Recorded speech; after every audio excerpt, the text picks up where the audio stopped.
經歷咗24個鐘之後，我終於嚟到景陵啦！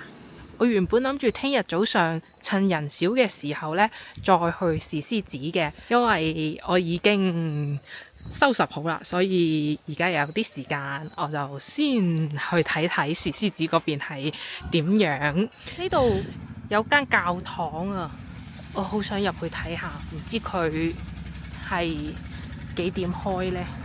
等我去大門口碌一碌先。教堂門口冇寫明幾點開，好舒服啊，冇乜人啊。定係我係端午假期嘅前2日過嚟呢，所以先咁少人呢？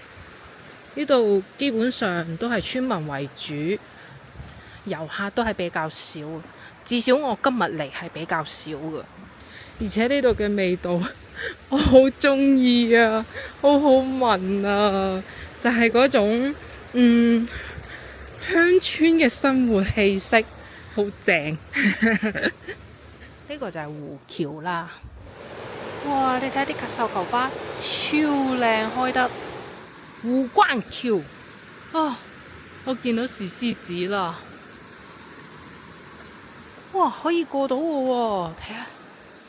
咁我過一下呢個湖關橋，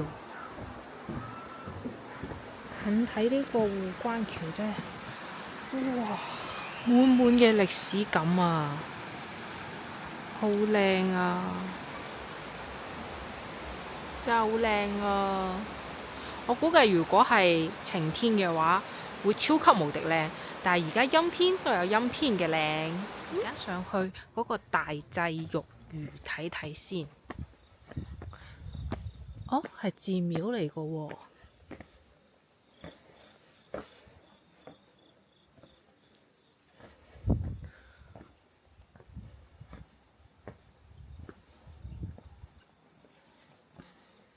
咁個天係咁多雲嘅，雲層超厚。但係而家5點零鐘之後，啲風將啲雲吹散咗之後，個天就露出嚟啦。個天今日嘅飽和度好高，好靚，真係好靚。如果聽日早上去石獅子嘅時候都係咁樣嘅天氣就好啦。The next day，我入嚟啦，石獅子。而家入去嘅就係石獅子啦。睇到呢座廟，居然有藍天啊！哇！每行一步我都覺得好興奮啊！就好似行喺古時候嘅人行過嘅路嘅感覺啊！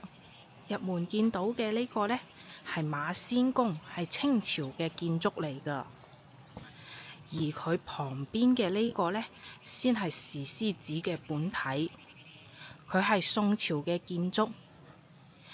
而石獅子對面嘅呢個，我哋平時好常見到嘅呢個，就係心經鐘樓啦，建於明朝，木質結構，3層3樓歇山頂樓閣式建築，斗拱7副作象備昂。樓裏邊呢，有4根粗壯大柱支撐，有嚴密嘅榫卯結構同埋斗拱件銜接，甚是奇觀。而3樓呢，曾經係掛有心經銅鐘嘅，重達800斤，鐘上面呢，仲鑄有佛教嘅心經全文。呢個就係石獅院啦。我睇建築介紹係大雄寶殿，建於宋紹興10年，係江南保存最完整嘅一座宋代古建築。據梅氏宗譜記載呢，大祭梅氏第5世子梅元毅年6歲，祖父沒，居盧守孝3年，孝師被誅。宋高宗文奏之後，經勘察事實，於宋紹興10年庚申11月初10，降旨行在禮部，港次速帛，星表其人曰孝通，盧曰石獅院。呢個就係馬仙宮啦，清代嘅建築，供奉女神馬夫人。據載馬夫人係初唐時期景陵縣嘅一位貧苦織女，以代人紡織雙梳清水麻布換回糧食奉養婆婆，係一位孝媳。升天之後呢，就成為咗神仙啦，被後人奉為孝仙。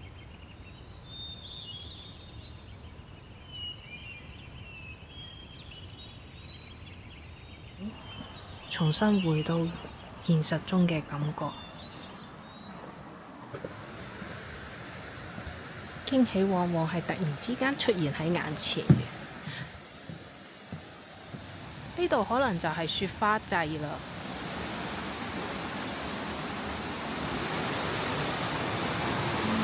哇！雨天嘅叢林探險記，我嘅內心都被治癒啦。我好鍾意樹林啊！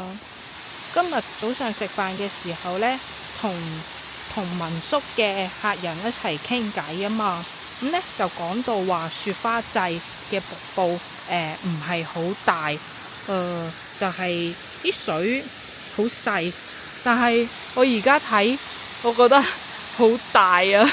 可能係因為今日落咗雨啊。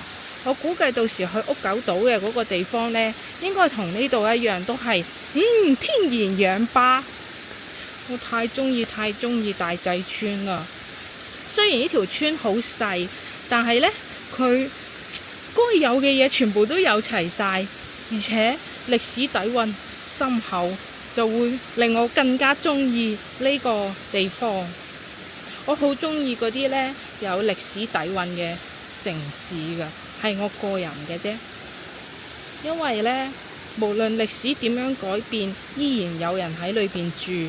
而且呢，人類住過嘅地方呢，都會有佢嘅痕跡喺度。例如古建築就係其中一個，而呢啲古建築呢，就係見證住人類嘅變遷。所以呢，我特別鍾意古建築，係因為佢哋承載住一代又一代人嘅記憶。當你去到佢嗰個古建築嘅嗰度之後呢，你摸住嗰啲古建築呢，你就會有種瞬間感受到所有嘅嘢。哇！加咗增廣鏡出嚟之後呢，就可以睇晒成個瀑布啦。